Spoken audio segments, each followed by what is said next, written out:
We never know where life will lead us or what may hinder us along the way. But while every day can feel like one big question mark, it doesn't have to.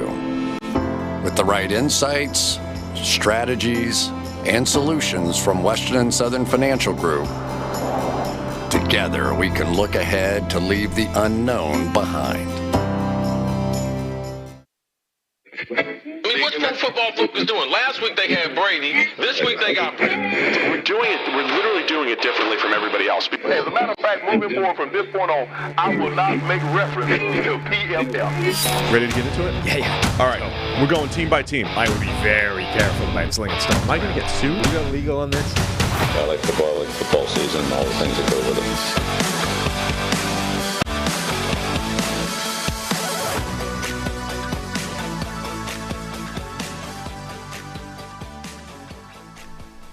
Welcome into the PFF NFL podcast, Wednesday, July the 5th, the day after America's birthday. No Steve Palazzolo in the building, which means the great Tampa Bay Trevor Sikkema is joining us today. What's up, Trev? Oh, not much, Sam. Hopefully you and everyone else who's watching and listening to the show had a wonderful 4th of July. Didn't do anything stupid with fireworks, I'm hoping. But I'm not a firework guy. I've never had this desire to fire off fireworks. I'm just there for the food and the drinks, honestly, and the pool. Like that's the 4th of July to me. Sometimes a boat, I could do without fireworks. I'm really not. Are you a firework guy? Are you a pyromaniac? I feel yes. So I feel the way about fireworks to say yes. So those are two different questions. You know, are you a fireworks guy or are you a pyromaniac? I have absolutely got that weird thing in your brain where like you want to play with fire, right? If there's anything that will create fire, there is a fire. You know, like the worst thing about moving over here is I don't have a real open fireplace in my house anymore. I used to have like a proper fireplace, which meant you got to build a fire to make heat. So the pyromaniac part, absolutely. Like there's something wrong. I am a couple of steps removed from from like a real legitimate arsonist. You know, the kind of people that just start lighting things on fire for giggles. Like it's not that far. I'm closer to that human than I have any comfort with being. The fireworks thing, I feel a lot about fireworks the same way I feel about guns, which is they're fun, but I probably shouldn't have them. You know? And it's, you know, or they should be available in a very limited, very controlled, you know, safe environment where idiots can't like look down the barrel of the thing they just lit to see why it hasn't gone off yet and, you know, shoot a firework into their face, that kind of thing. So I see too many TikToks and before that YouTube or Twitter videos or whatever of people who are just doing it in their cul-de-sac. Yeah. And, you know, the firework, okay, everything's set up correctly, but you light it, and then you're trying to run away fast, and maybe, like, you knock it over, and then it's pointed at the house, and then, you know, it just goes towards the house, and, like, the payoff for me of seeing it launch in the air for 2 seconds and blow up is not worth me potentially firing a firework at my own house. That's just my thoughts. I know other people are a little different. I think the payoff is there, but it's one of those things where like you need to, you know, they're dangerous, right? You need to pay attention to what you're doing, and you can't just like here's some explosives, let's just start having fun. Like you actually need to plot out what you're doing and make sure that it doesn't like fall over and fire its way into your garage, like that kind of thing.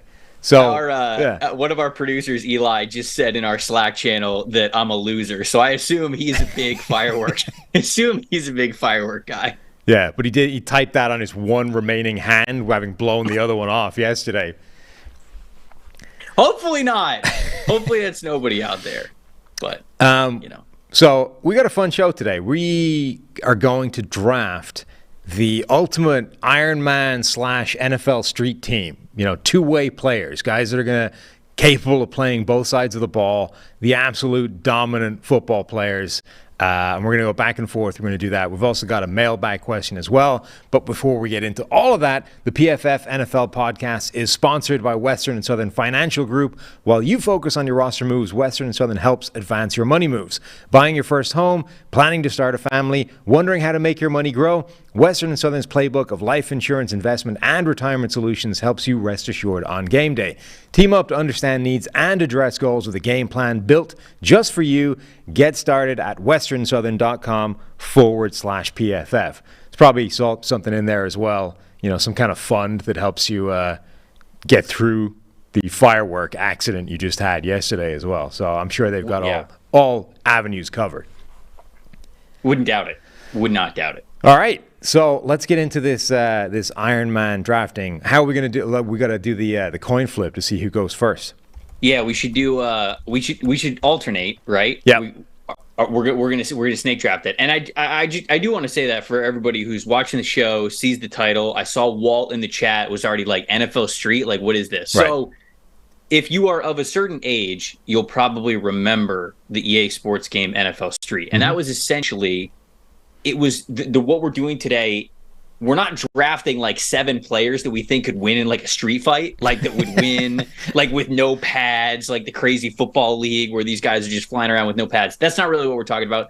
We're more just saying we're building 7-on-7 teams in which we are only drafting 7 players, and all 7 have to play both sides of the ball. Right. So essentially, a lot of your offensive linemen have to play defensive line, wide receivers, corners. Depending on what your quarterback is, maybe they're playing linebacker, maybe they're playing D-line, I don't know. But that's what we're doing today. So, yeah, I mean, well, it's your show. You could have the first overall pick if you want. I don't want to come. No. We're not. I'm not going to pull rank. We're going to do it as we normally do it, which is fire up the online coin flipping thing. So call it. Okay. What are you going for? Tails never fails. It's heads. So I get the first pick. I got to say, as much as we're not. Cheated. As much as we're not, hang on. I got to prove it. I could have just made that up, right? See? Yeah. It's an actual head. You can see it. I just see a white screen, so I think you cheated. No, whatever.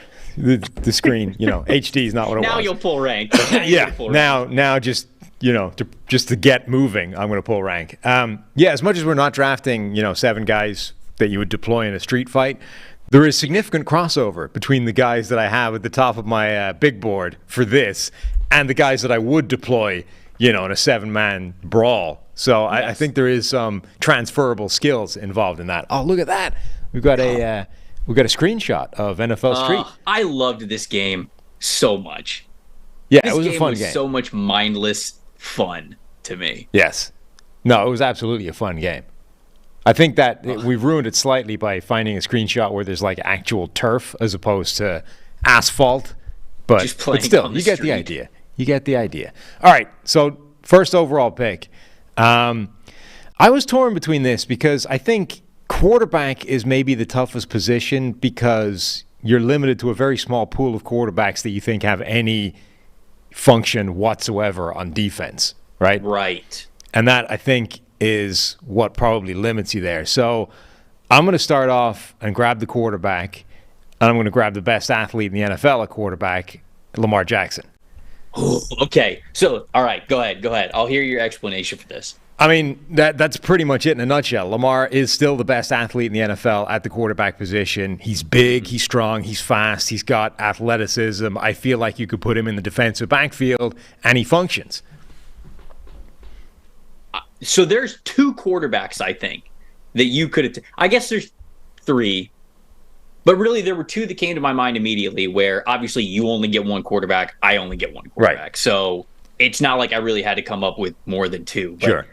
It's essentially Lamar and then the guy that I'm going to pick at the end of the draft, because I'll save the suspense for everybody. So for when we get to the end of the draft, and I'll make my quarterback selection. But Lamar is great because, like you said, think of Michael Vick in the game, right? When Michael Vick was in NFL Street, you played him at quarterback, but you also got to play Michael Vick at like safety or a fast linebacker, or maybe even one of your cornerback spots if you really needed it to. So there's a lot of versatility with Lamar Jackson. So I like this pick. I think this is a good pick here. I have a list of 5 quarterbacks, only 4 of which I think The fifth, I think I've gone too far, actually, on reflection. Okay. But I think there are four. Can I hear the five? Can I hear the five? Yeah. Lamar, obviously, number one. Yeah. I didn't necessarily put them in order, but they probably amused me. Justin Fields is one of them.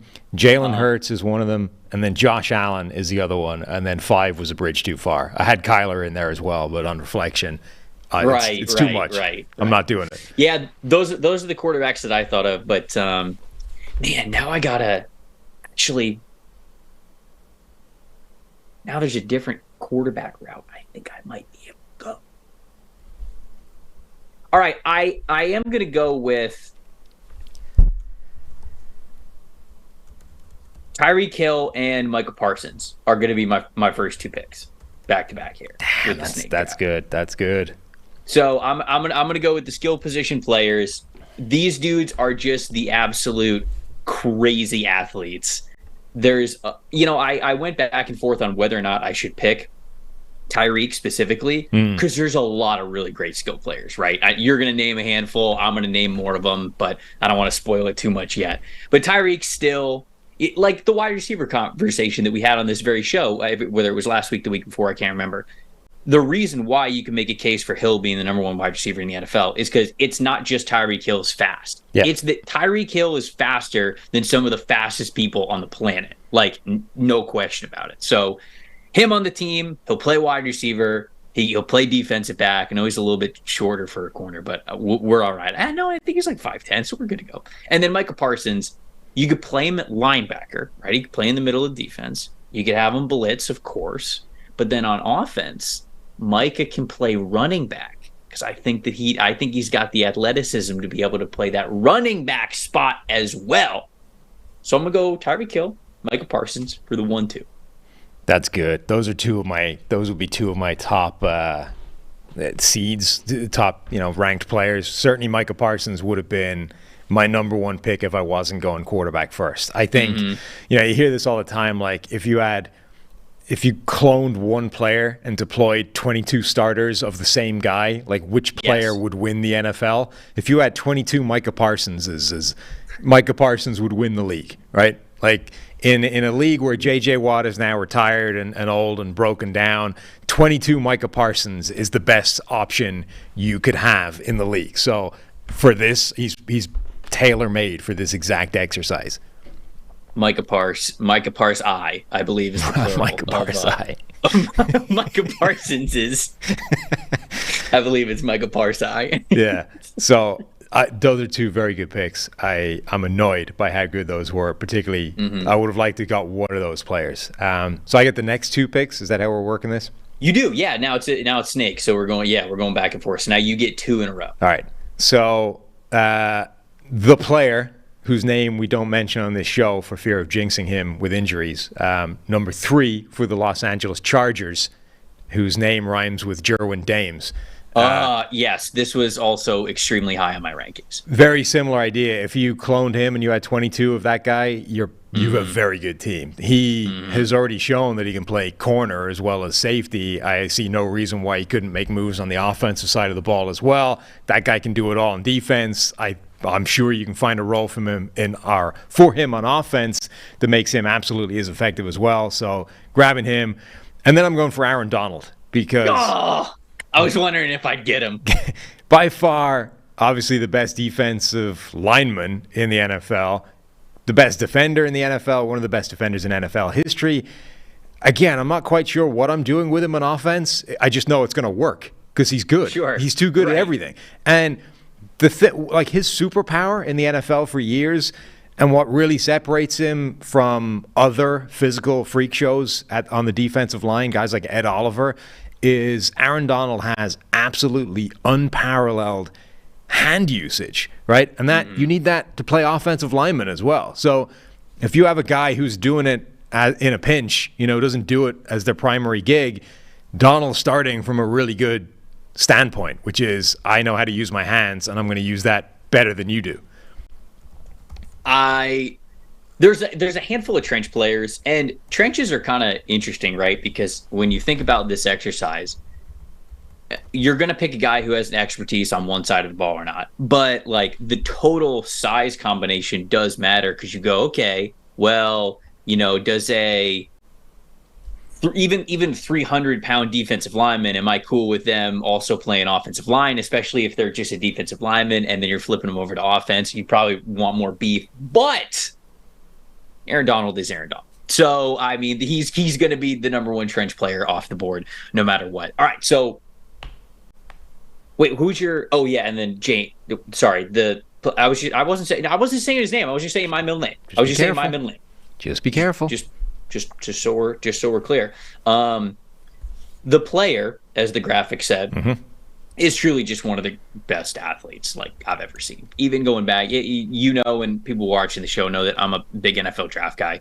When we're watching him at Florida State, I mean, this is just he's a different cat. Like, he's just a different type of player who you mentioned, if you're doing the let's clone him 22 times, he would be up there in probably the top 5, in my opinion, of guys who it's like, all right, this probably gets into the playoffs if you just you just got this guy playing literally all 22 positions, because he's that great of an athlete. So I think that's a great selection as well.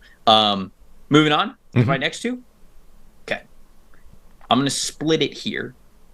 I'm going to go one skill position player, but then I got to get trenches because you took Donald. So I'm going to go back to the trench well. First pick is, I'm going to go Justin Jefferson.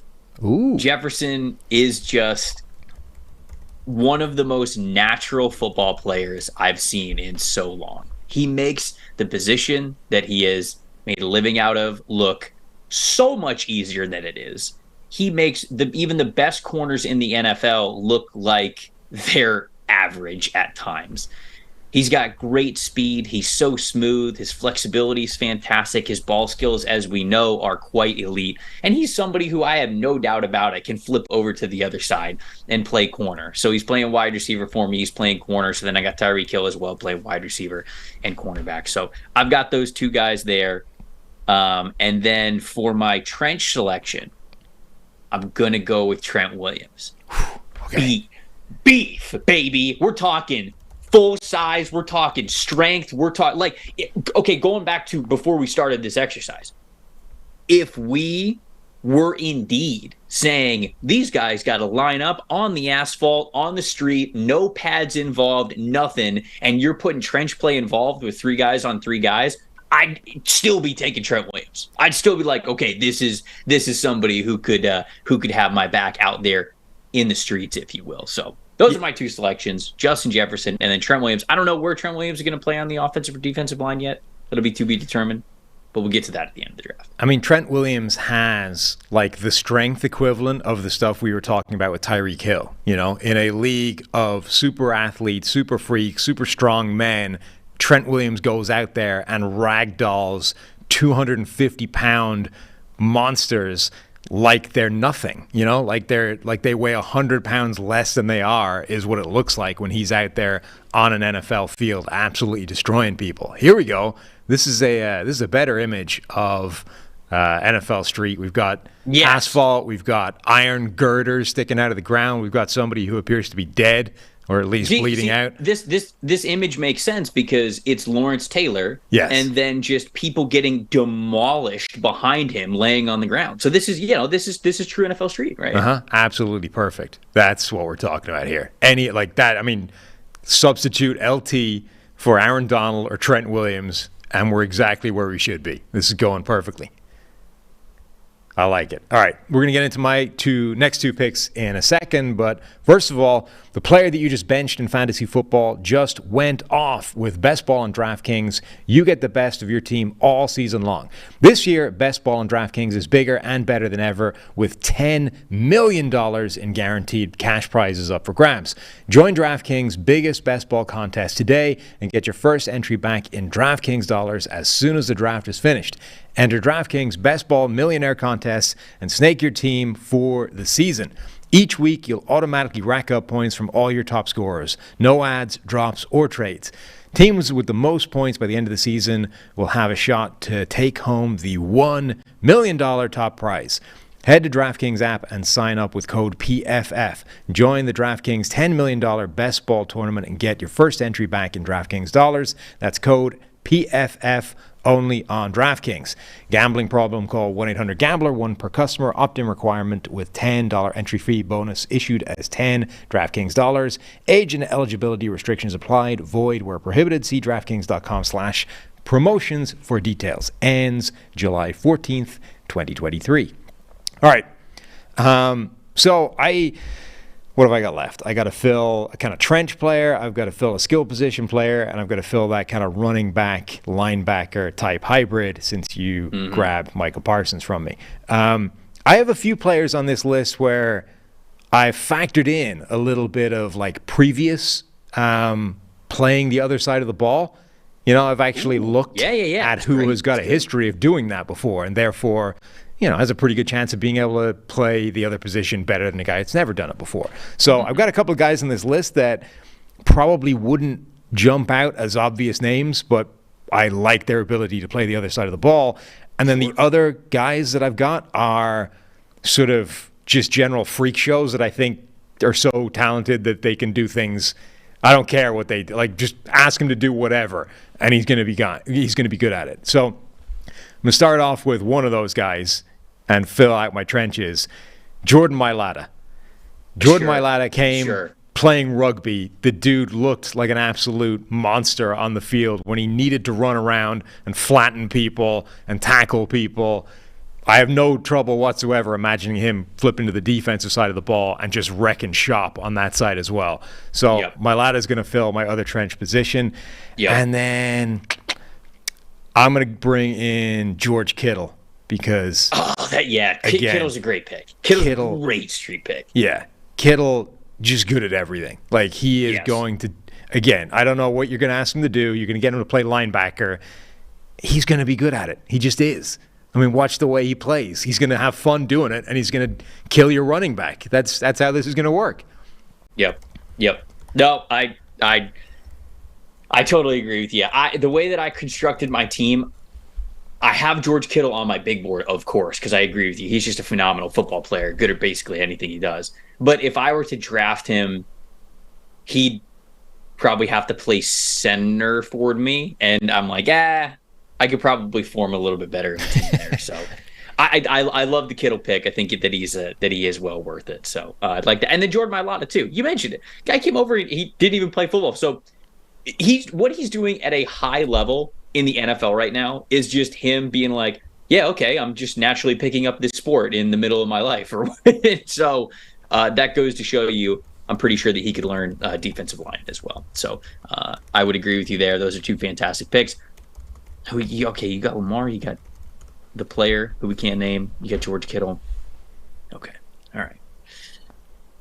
Now who do I want? Who do I want to go with here? There's a couple of different ways I can play this. All right, I think I'm gonna fill out my defensive, or I'm gonna fill out my trenches with my next two picks. And then I'm going to leave the final two selections. I'm still kind of torn on who I want at quarterback. And that'll kind of determine my draft. My two trench players that I'm going to pick here are Vita Vea and Dexter Lawrence. Those are the two players that I'm going with. Once again, just to set up an insane amount of beef. Like, I've got Trent Williams, I've got Vita Vea, and I've got Dexter Lawrence as my three down linemen on both sides of the ball. That's a good mix of one's an offensive tackle, so we got him blocking the best pass rusher on the other team. But then we've just got sheer size in Vita Vea and Dexter Lawrence, these guys who are pushing 350, 330, whatever they're currently listed as now. I don't know, maybe they're in a summer shred and they're svelte, but for this exercise, we wanted to beef up a little bit more. So I like the size and I like the talent, ability of my trench players right there. So Trent Williams, Vita Vea, Dexter Lawrence, that's my front. Damn, that's got some size to it. All right.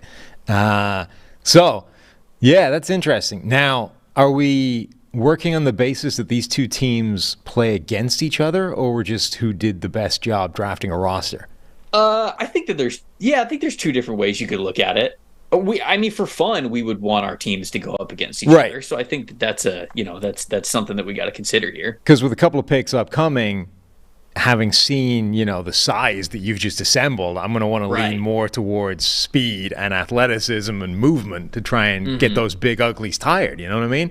So that's potentially going to change the way I'm drafting.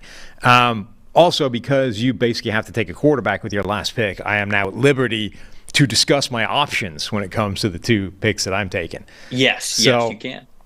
I'm good, I think, with my trench guys, my 2 big guys, Aaron Donald and Jordan Mailata.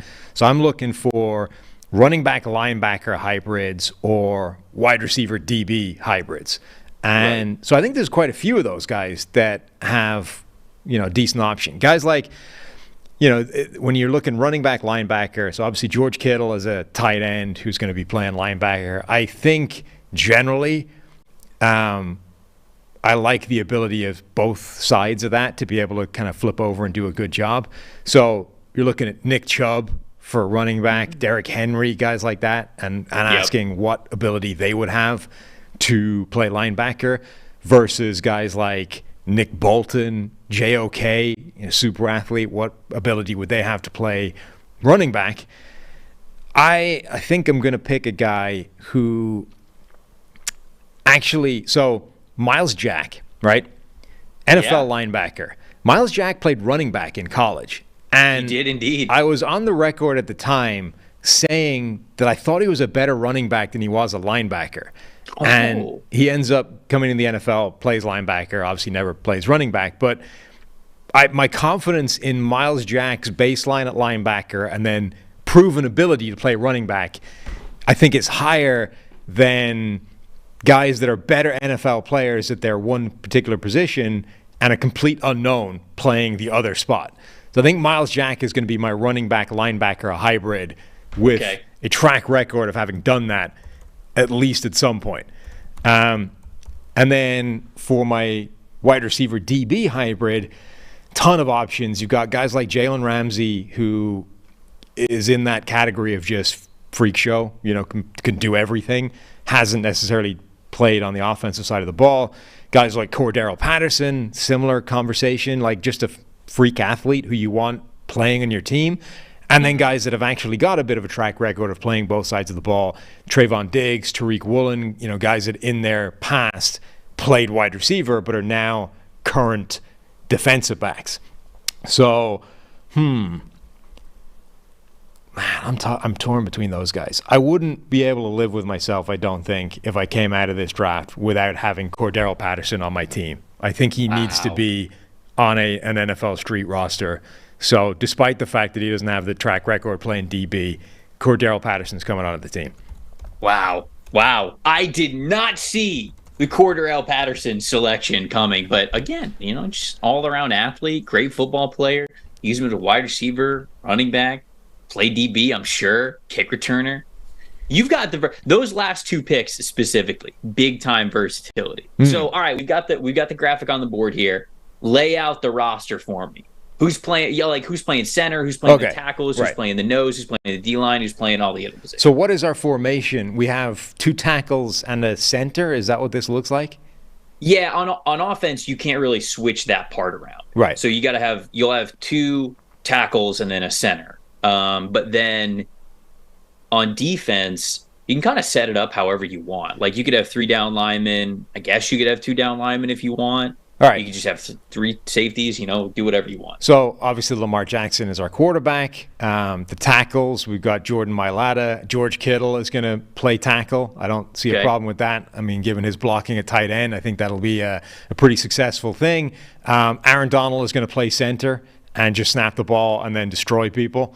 And then Miles Jack at running back, where he's a better player, in my opinion.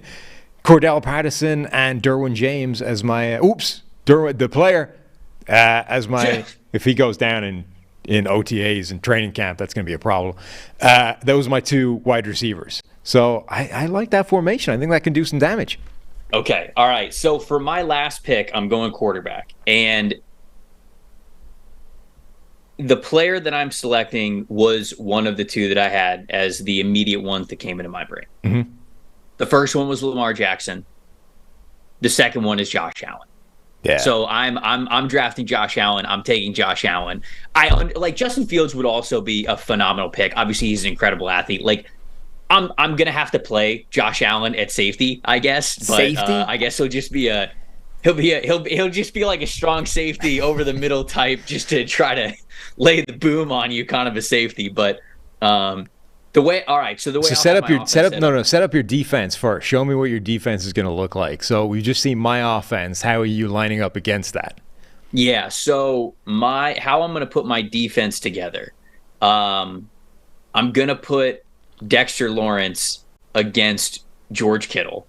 I'm going to put Vita Vea against Aaron Donald, and I'm going to put Trent Williams up over Jordan Mailata. So like that's how the defensive line is going to be for the 3-down defensive lineman. I think Dexter Lawrence is unfortunately going to eat George Kittle alive, even though I love the pick.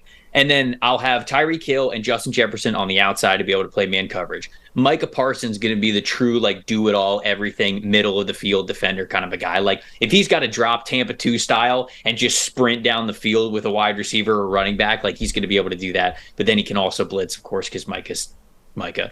And then we'll have Josh Allen as the deep safety, kind of just the nothing gets behind you kind of safety, like the deepest safety that we have possible for Josh Allen. And then on offense, Allen's obviously playing quarterback. Mike is going to play running back.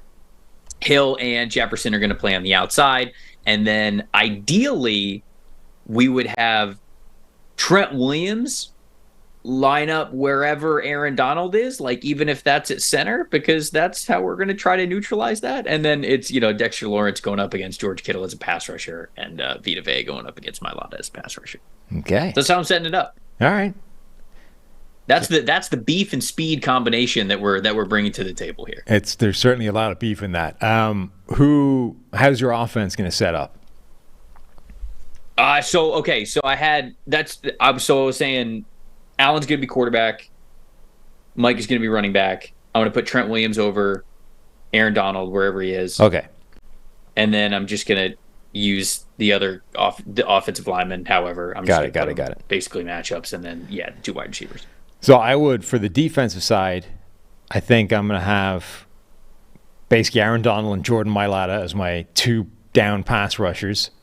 I'm going to have Miles Jack and George Kittle kind of patrolling the middle at linebacker.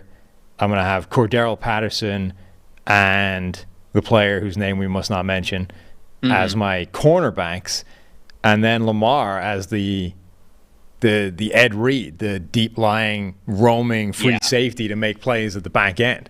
And I think I like that combination. I feel like Aaron Donald obviously can destroy things by himself, particularly when you can't really double team the man, without significant space being there. And then Jordan Mailata, again, given that guy's background, I feel like you just pin him loose and say, just beat the guy in front of you. You just go get the quarterback. Yeah, how hard can it be? Go get the quarterback. I don't know about throwing the how hard could it be in there. No, definitely. Like I do. Like he's like the Replacements movie. You seen that? Yeah. He's like Bateman, right? Just go get the quarterback. Go get the ball. Danny, go get the ball. Jordan, go get the ball. You just go get it. Does Trent Williams in front of you? It doesn't matter. Go get it. Go get the ball. It's fair. It's fair. I feel like you can do that. So for some players that we left on the board that we didn't pick, there's obviously a lot of really great ones, and we're only taking 14 players here. It's obviously the stipulations of the structure of the roster, but I'm very surprised that none of us picked Jalen Ramsey. Yeah. Very surprised that Ramsey's still there. Christian McCaffrey, I think, has like that running back / linebacker safety versatility to him, so you could have picked him. Our producer Sobchak said, "I dare you to pick Mike Vrabel and just put him out there as like the player head coach." So Mike Vrabel would be my coach 100% for this team.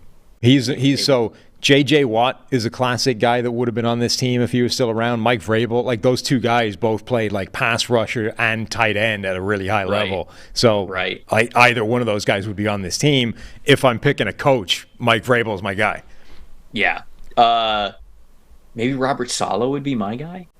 Robert Saleh. I'm trying to think in my head. I feel like Saleh would be a good. I feel like Dan Campbell is made for this. Oh yeah, Dan Campbell. Yeah. It's got to be Dan Campbell too. No disrespect to Robert Saleh, but I think it's got to be. Saleh is like, so Dan Campbell obviously is Like, he's huge, which helps. Like, just the size thing, it's obvious. But, like, you saw those pictures of Robert Saleh, like, golfing with, like, action figure arms. Like, arms that look cartoon-like. 1,000 curls every day. Right. It's like, what? Okay, you're not the size of Dan Campbell, so we kind of overlook you. But, like, those arms involve a dedicated workout regimen that takes, like, most of your time. Right? I don't know how, like, what the percentage is of how many hours are dedicated to those arms versus the New York Jets, but it's pretty close. He has a curl or a dumbbell rack in his office. Yes. He has to. Right. So just like literally any downtime, like he's just cranking out like 100. Not even downtime, like while he's doing things, like, you know, uptime. You've seen those things that they tried to sell like during the pandemic and stuff, like little pedals that go under your desk, so you can just be working around, like working away and just like doing this all day, right? So that even though you're sitting on your ass, you're a sedentary human. You're like cycling 12 miles on your little pedals just so you're not like slowly dying at your own desk every day. Like, he's just doing that, but with curls, right? He's got like a 45-pound dumbbell in either hand, and no matter what he's doing, he's just cranking all the way through the day. Or maybe, you know, if he's got to like write or like work the mouse on the computer or whatever, he's just doing left arm this day. And then next day he's got to do all that left-handed just so he can do the right arm as well. It's the daily split instead of like the repetition split. Right. So people in the chat, some people mentioned DK Metcalf, and like Metcalf, obviously. So Tyler, our producer, mentioned DK Metcalf, right? DK Metcalf still has the turning circle of a barge. You can't ask that man to play cornerback. Right. He's super physical. But yes. I would not want to. I would not want to ask him to play safety or corner. He would have to be your linebacker. He would have to play linebacker for you, which is okay. But you would have to form your team around. It's tough to have a wide receiver as your linebacker.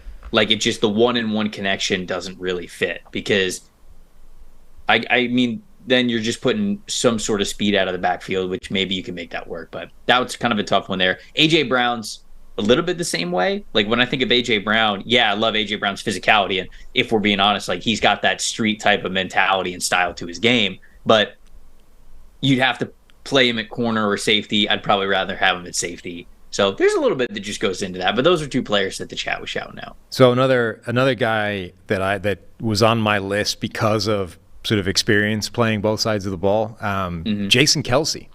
So, and also a lot of when I was trying to think about offensive linemen, I was thinking like who has mobility, because you can't just be like, I mean, you can't just be this giant, 340-pound lineman that does a perfect job sort of moving around from an offensive lineman perspective. But now you got to play the other side of the ball, which involves an awful lot more running laterally, particularly with this format where you're taking out offensive linemen, you're increasing the space, you're increasing the amount everybody has to move. It's like sevens rugby, right? Those guys are smaller and faster than the guys that play 15s because you got to cover more ground. So I'm already thinking like, who are smaller linemen or guys that have like extra athleticism? Kelce, an undersized center, but a guy with linebacker history, like in his okay, you're going back a while because he's at the tail end of his NFL career, but this is a guy that's done that kind of thing before. He was on my list, albeit a guy that I didn't get around to picking. Yeah, Travis Kelce, also somebody who I thought about, but again, I thought there were some more versatile players. Jair Alexander is a sneaky one who I think would be a great pick as a corner / wide receiver. If I really needed a corner, him and Jalen Ramsey were two that I would have been like, okay, I'm okay with specializing on the defense side of the ball, because I think that both Jair and Jalen Ramsey would be fantastic wide receivers. Another couple of guys who would be, I think, in the conversation for sheer sort of freak show ability. Myles Garrett would have to be on there. Again, I don't know what you do with him on offense, but I feel like it works, whatever it is. Like, you've seen the pictures of him dunking basketballs, or videos of him dunking basketballs. Like, he's so athletically freaky. There's going to be something he can do that makes an impact. And similar idea, like Saquon Barkley. I'm not sure.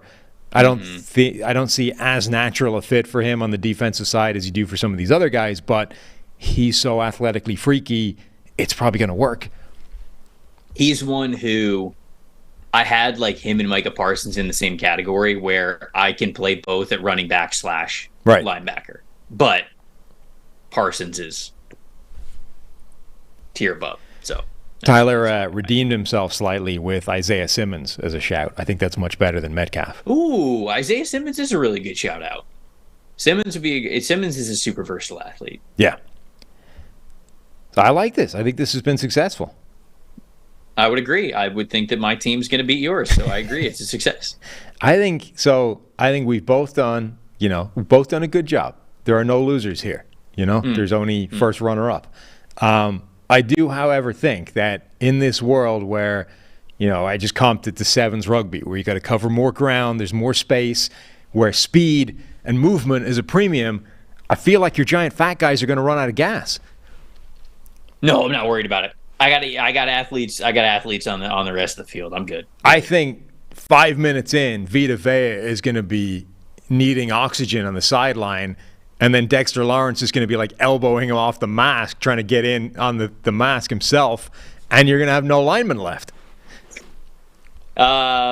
No, we're doing conditioning beforehand. We're running hills and things. It's like the big game. Like it's going to happen in 2 months. We're going to prepare for it. We're gonna all wear the elevation masks that make it tougher to breathe. That I don't think actually helps you be more conditioned, but it looks cool because you look and sound like Bane. But yeah, we're all going to do that regardless of the properties that is redeemable from it. But no, we'll be good to go. Well, Dan Campbell will have these boys ready. So you're going to be deploying a 285-pound Vita Vea by the time this thing rolls around. Yeah, imagine the speed. You thought Vita Vea was explosive now. Yeah. Take 70 pounds off him. All right, so if we picked our head coaches, you got Dan Campbell, I got Mike Vrabel. We add that to our rosters? Yes. Yep. Despite Robert Saleh's curls endlessly cranking those arms. It was tough. I want the record to show that was a tough choice between Saleh and Campbell. But I think Campbell's just more of the exercise. Like he's more NFL street to him. I want the record to show that it was extremely hard to pass up on Robert Saleh's guns. I think that's an important thing to add to the record. Sometimes this is what footnotes are for. It's important to put that documented somewhere for posterity. You can't, otherwise someone's going to look back in years' time and be like, how could they ignore the biceps of Robert Saleh? But you didn't. All right. Can't. Before we wrap this up, we have an email. So our things are gone. Our rosters are done. We have an email come in from somebody called Andrew Sarles, I believe. It says Sam and Steve, but it's going to be Sam and Trev. And this one's actually relevant to you because you were on when we ranked quarterbacks. So it actually makes sense to read it to you rather than Steve. A longtime listener, first-time emailer, testing the waters with a basic question. I think Patrick Mahomes is the best quarterback in the NFL, and yet I find myself offended when he's listed in a tier with Josh Allen and Joe Burrow. Now, of course, they're great quarterbacks, and it's a perfectly reasonable framing. However, I can't shake the thought that he's much better than they are. Nick Wright, friend of the show, that's me, not him, noted Mahomes apologist, says the gap between 1 and 2 is like the gap between 2 and 8. What do you guys think is the difference in having Patrick versus the other elite guys? Is there really a big enough gap to put Mahomes in his own tier? Mahomes is fascinating because I happened to fall in love organically during his epic versus Baker in college, and as a Steelers fan, there wasn't any reason prior to his success for me to overrate him. Thank you all, Andrew Sarles. So, we did our quarterback rankings, and that was our tier, right? We had those three guys together, Patrick Mahomes, Josh Allen, Joe Burrow. Should we, in fact, rank Mahomes in his own tier as 1, and the next tier starts with Allen and Burrow? Yeah, it's an interesting question because my initial thought when you say, hey, rank quarterbacks in the NFL, I, without question, will rank Patrick Mahomes number 1 in the NFL. Now, does that mean that he should just be in a tier of his own? Because if you would say that, yes, he could.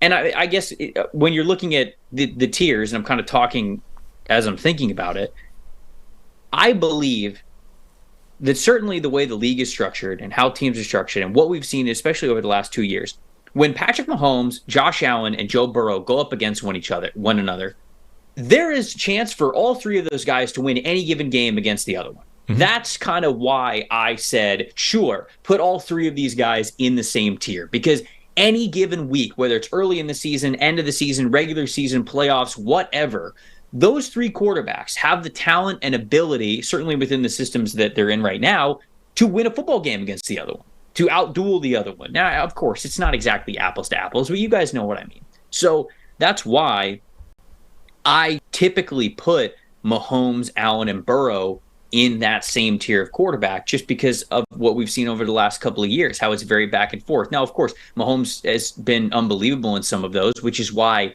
within that tier, I don't really hesitate with Mahomes being number one. Now, with that explanation, some people might say, okay, well, then he should be in a tier of his own. All right, fine. I suppose that is how I look at it. It's more of when those guys go up against each other, I think that they have the talent to win against the other and outduel the other. And I think that for the quarterbacks that are, ranked 4 through whatever it is, I do not think that that's the same stipulation. I don't think one for one, matchup for matchup, it's the same. So within that first tier, I don't really hesitate to have Mahomes at number one. If you want to say that that means that he should be in a tier of his own, fine. But that's the way that I look at it. That would be the explanation from my end. Yeah, I think so the distinction is you can be an obviously better player than somebody else and still belong in the same tier as them, right? That's the purpose of tiers, is it's to kind of block these guys, to cluster them, to put them in the same kind of ballpark, and rather than to, specifically rank them 1, 2, 3. So I think it's fair to say that Mahomes is the best quarterback in the NFL, but also, so I think that the Nick Wright quote or sort of nugget that he's using there, that the gap between 1 and 2, the gap between Mahomes and whoever you say is the second best quarterback in the NFL, is the same as the gap between 2 and 8, I think is kind of crazy. Like I definitely don't agree with that. Right. I have no hesitation with putting that Mahomes at number 1 on the list, which shows my confidence of what I think in him is the best quarterback in the NFL. But I would say that to that extent, saying that the difference between Mahomes and Burrow and Mahomes and Allen, whoever you would have at number 2, even if you believe Mahomes is clearly number 1, that gap between those guys is the same as 2 to 8. I don't agree with that. Yeah, agreed. I think so. I think that's the crux of it, right? Is that if that was true, I think that's absolutely then you would have the case to say yes, he's in number 1 in a tier of his own, and that's how that should look. But QB 8 is Kirk Cousins, Dak Prescott, Trevor Lawrence, something like that, right? Somebody like that you're going to be ranking in that kind of area. So to me, the gap is significantly bigger between Allen or Burrow, whoever you're picking as number 2, and let's say Kirk Cousins, than it is between Patrick Mahomes and Allen or Burrow. Like that's a much, much bigger gap between those guys. So that part of it doesn't really hold water to me. Your argument is essentially, is the gap between Mahomes and the other 2 guys big enough that you put him in a tier of himself anyway? I don't think that you can compare him to, or compare any of those guys to QB 8 and say it's a bigger gap. So it's simply asking, is there enough daylight between him and the other 2 guys to warrant a tier of his own and say he is unquestionably the best quarterback in the NFL? And I don't think that there is. I think the point that you made, that those 2 other guys have shown they're capable of matching him, right? Josh Allen went toe-to-toe with him in one of the best playoff games in NFL history, right. And it wasn't Allen that fell short there, right? His defense crapped itself with 13 seconds left on the clock. Like, Allen matched Mahomes in that game. Burrow has gone up against him, beaten him multiple times, had multiple stretches of play that's as good as Mahomes. He's shown, I think, that he's capable of matching him. Like those 2 guys, maybe you always default to the idea that Mahomes is the best because the body of work is probably the best. The special, crazy plays that he can bring to the table, there's something to that in terms of nobody else can replicate that. Like he's one of one in that regard. So I think it's fair to say that he starts off as the number one guy on the list in any given year. But I don't know that the gap between him and the next couple of guys is huge. It's like when Tom Brady, for his entire career, Tom Brady, for a lot of people, started that as number one. But in any given year, it might have been Peyton who was better. It might have been Aaron Rodgers. There was a sequence of quarterbacks that could have had a better season than Tom Brady in any given year. And yet you would probably say that Tom Brady was the best for most of that period of time. That's kind of how I feel about Mahomes. That, yes, he's the best quarterback in the league, but no, the gap between him and the next two guys is not big enough that I want to put him in a tier of his own, particularly when you compare him, when you start using arguments like the gap between him and 2 is as big as the gap between 2 and 8. Yeah. No, I agree. I think that you put it a really great way. It's just, I think everybody should have Mahomes as the default number one quarterback in the NFL at this point. It's just, what's the daylight between him and the other guys? It's not a, to me, the quarterback discussion is different than the wide receiver discussion, where when we were talking about wide receivers, Tyreek Hill, Justin Jefferson, Devontae Adams, they were all in that first tier for me because I can make a case for any of them being number one on that list.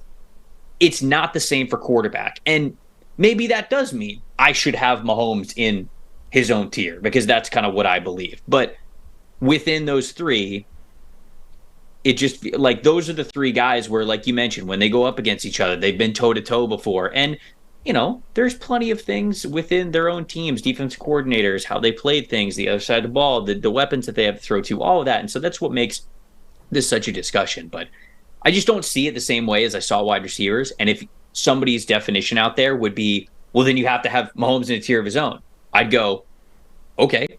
I don't really have an issue with that. I've just had him in a tier with those other two guys because it's been so much fun to watch them battle and go back and forth over the last couple of years where Mahomes wins the majority of the time. But then it's not like it's perfect. It's not like it's 100%. So there have been a lot of close calls. And certainly when the Bengals were having the Chiefs numbers there for a little bit, that looked like it was just always going to be an exciting rivalry, which I feel like it is. And then it's always, anytime you're talking about quarterbacks, there's always, confounding factors and things that roll into that. We know Andy Reid is one of the best offensive coaches in the NFL. It's impossible to separate Mahomes from Andy Reid and say, how much is Mahomes, how much is Andy Reid? Like the year Mahomes got there, Alex Smith led the NFL in passer rating, was the best deep ball passer in the NFL at the back of a career that had been pathologically conservative where he'd refused to throw the deep ball. Like Andy Reid is capable of making magic happen with quarterbacks. So a lot of the data points that people are going to use to say that Mahomes is out on his own, he's a tier of one, you'll see these sort of advanced graphs, composites of, CPOE and EPA and all this kind of stuff where Mahomes is in like the Aaron Donald anomalous data point off on his own. He probably is pushing that way by himself, but we know that Andy Reid influences that. And that has to, I think, temper any argument you make saying, look at this data, this says he's one of one. There's a big gap between him and the other guys. It's like, yeah, but the other guys don't have Andy Reid. And yeah, they've had either good coaches or good personnel or a combination of both, but they don't have Andy Reid. Like, it's impossible to separate the influence that he has on those data points that people are going to use. Agreed. I don't want to keep talking in circles. Like I said, Mahomes is the best quarterback in the NFL. I don't have any reservations about that. I had him in the same tier with those other three guys because it's been so much fun to watch him go back and forth. But yeah, he's no question number one. It's just what you think the gap is between him and the other guys. Yeah. And our default position when we did the list was it's not big enough to have him in a tier of his own. I could see an argument to put him in a tier of his own, but I don't find it compelling enough that I would go back and change it and put him as one of one as things currently stand. I think the other two guys are close enough that they belong. It's most natural to cluster those three guys together than it is to separate it out and say Mahomes is deserving of that distinction all by himself, and then the other two are in a separate tier, a separate cluster just below him. So that would be the way I think I would sum it up. All right, Trev, that's been our show today. Thanks for coming up with your the idea for a start, right? The NFL Street thing was your idea, and then for coming up with the rosters. It's been fun. Yeah, it was fun. It was great. I always love this exercise. Again, NFL Street's one of my favorite video games of all time, so I always love thinking about if NFL Street were made today, who the best players would be, who the most fun players would be to play, and this is kind of a fun way to do that. So appreciate you having me on, man. Yeah, so that's been our show today. Thanks for listening. Hope you've enjoyed it too. We'll be back tomorrow for some more PFF NFL show.